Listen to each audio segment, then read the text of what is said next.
Jangan lupa untuk subscribe dan nyalakan lonceng notifikasinya. Pemirsa, Badan Meteorologi dan Geofisika mengingatkan kepada masyarakat untuk waspada terhadap bencana alam akibat potensi cuaca ekstrim yang masih mengancam sejumlah wilayah di Indonesia. Lalu wilayah mana saja yang perlu diwaspadai dan sudah tersambung dengan Kepala BMKG Dwi Korita Karnawati. Selamat pagi Ibu Dwi Korita. Selamat pagi, Assalamualaikum warahmatullahi wabarakatuh. Waalaikumsalam warahmatullahi wabarakatuh. Nah, ini kan BMKG memberikan peringatan cuaca ekstrim begitu ya untuk beberapa waktu ke depan. Lalu bisa dijelaskan sebetulnya potensi cuaca ekstrim seperti apa yang bisa terjadi di Indonesia? Ya, meskipun saat ini 64% zona musim di Indonesia sudah memasuki musim kemarau, namun beberapa wilayah, terutama di sebelah utara ekuator, wilayah di Indonesia di sebelah utara ekuator ini justru mengalami peningkatan curah hujan. Ada beberapa wilayah yang ekstrim, dapat mencapai curah hujan ekstrim. Artinya meskipun ini musim kemarau, karena wilayah Indonesia sangat luas, maka masih ada beberapa wilayah yang belum masuk musim kemarau, bahkan curah hujannya tinggi.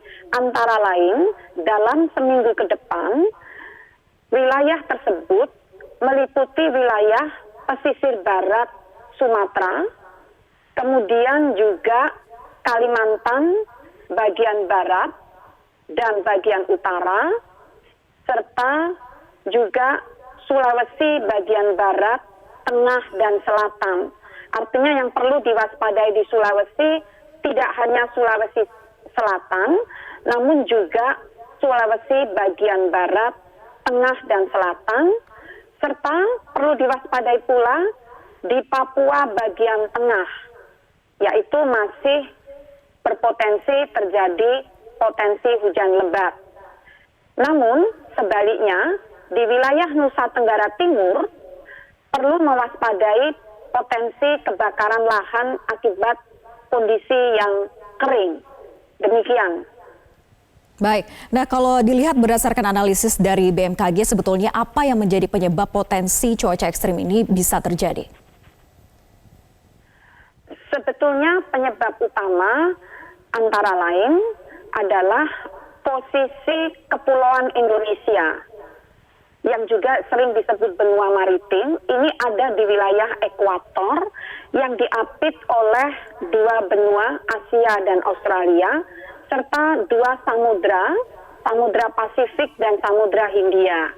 Nah, saat ini beberapa wilayah di utara ekuator dipengaruhi oleh aliran udara yang berasal dari Samudra Pasifik karena adanya perbedaan suhu muka air laut antara Samudra Pasifik dengan perairan di Indonesia.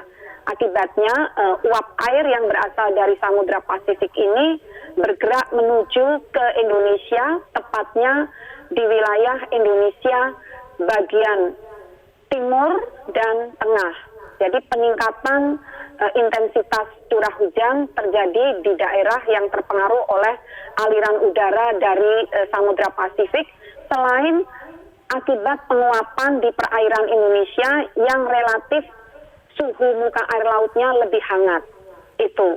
Nah, kemudian yang Indonesia bagian selatan lebih dipengaruhi oleh monsun atau angin yang berasal dari Australia, dari wilayah gurun yang anginnya lebih kering, sehingga mengalami kekeringan di wilayah Katulistiwa bagian selatan, yaitu beberapa wilayah di Jawa sampai Nusa Tenggara dan Papua Selatan mengalami hal tersebut. Lalu dampak apa saja Bu Dwi Korita yang bisa ditimbulkan dari potensi cuaca ekstrim ini? Tentunya dengan adanya cuaca ekstrim yang masih akan terjadi paling tidak hingga seminggu ke depan, dampak yang perlu diwaspadai adalah banjir, longsor, dan longsor dengan curah hujan yang tinggi di wilayah-wilayah yang rentan seperti di Sulawesi, juga berpotensi menimbulkan banjir bandang. Nah, hal tersebut yang perlu diwaspadai. Artinya masih mungkin terjadi dalam paling tidak 1 minggu ke depan. Baik, artinya wilayah Sulawesi Selatan seperti di Luwu Utara, Masamba, kemudian di Sorong, Papua Barat ini masih berpotensi terjadinya cuaca ekstrim yang lebih parah lagi begitu ya dalam sepekan ke depan. Poinnya adalah cuaca ekstrim, curah hujan tinggi, masih perlu diwaspadai di area tersebut. Namun juga perlu dipahami, tidak hanya sebatas di Sulawesi Selatan. Ini masih bisa terjadi tadi di wilayah Sulawesi Tengah, bahkan juga tadi Sumatera di pantai barat, di barat, serta beberapa wilayah di Papua bagian tengah. Demikian. Baik. Jadi apa yang harus terjadi? Ya, silakan. Baik, jadi apa Bu yang harus dilakukan oleh masyarakat di wilayah yang tadi Anda sebutkan, wilayah-wilayah yang berpotensi terjadinya cuaca ekstrim, khususnya tadi disinggung wilayah Papua Barat dan juga Sulawesi Selatan. Apa yang harus dilakukan oleh masyarakat setempat untuk mewaspadai hal ini? Yang pertama, apabila jadi satu, monitor informasi cuaca atau perakiraan cuaca yang selalu dikeluarkan oleh BMKG, mohon dimonitor dari berbagai kanal, baik dari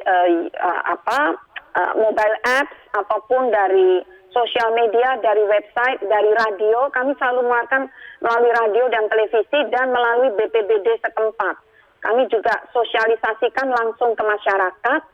Jadi mohon terus dimonitor informasi cuaca ekstrim dan perakiraan cuaca dari BMKG. Kemudian apabila diberikan peringatan dini cuaca ekstrim, mohon untuk menjauhi wilayah sungai, terutama di daerah-daerah yang rawan banjir bandang tadi.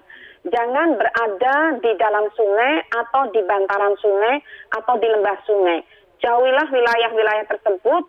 Dan karena berpotensi longsor juga, menjauhlah dari lereng yang rawan longsor. Biasanya lereng yang curam ataupun lereng yang berbatu-batu.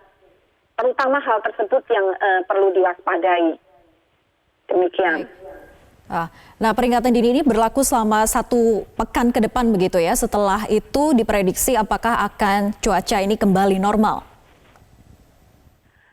Begini. Sistem kami memberikan peringatan dini itu rutin setiap hari itu ada untuk 1 pekan ke depan dan untuk 3 hari ke depan.